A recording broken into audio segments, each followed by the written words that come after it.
Pension పెరిగిందా? 4,000 వస్తుంది. అంతకుముందు 200, 2,000 చంద్రబాబు నాయుడు చేస్తే 3,000 ఇస్తాను ఓట్లు వేసుకుని వచ్చే సంవత్సరానికి మొదటి 2 ఏళ్లు 250 పెంచాడు. ఆ తర్వాత 250.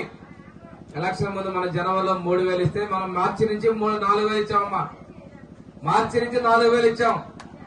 ఎన్నికల్లో చెప్పిన తారీఖు నుంచే 4,000 ఇచ్చాం మనం. అదే మంచి జరిగింది.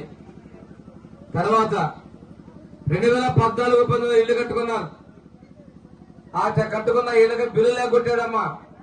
నిన్న మధ్యరాల పాటు చంద్రబాబు నాయుడు వచ్చి 65,000 బకాయింట్ ఇచ్చి నీకు ఇస్తున్నా నేను, ఈ రాష్ట్ర వ్యాప్తంగా ఆగిపోయిన బిల్లులు మొత్తం ఇస్తున్నారు.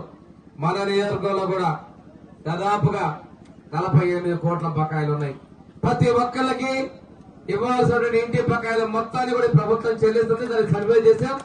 ఇప్పుడే మన గ్రామాల్లో కొంతమందికి ఆ సర్వేలో పేర్లు రాలేదన్నారు.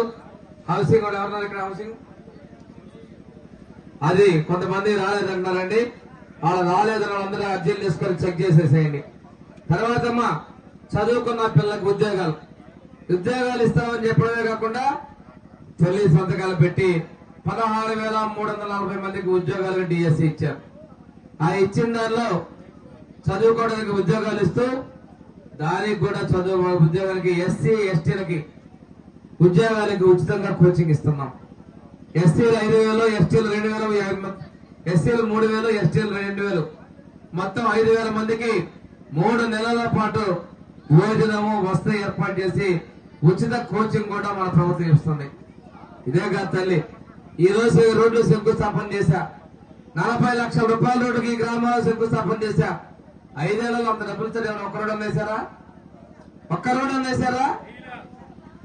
ఇంజనీరింగ్ అసిస్టెంట్ ఎక్కడ ఉన్నారు? అక్కడ ఇంజనీరింగ్ అసిస్టెంట్ ఎండిఓ గారు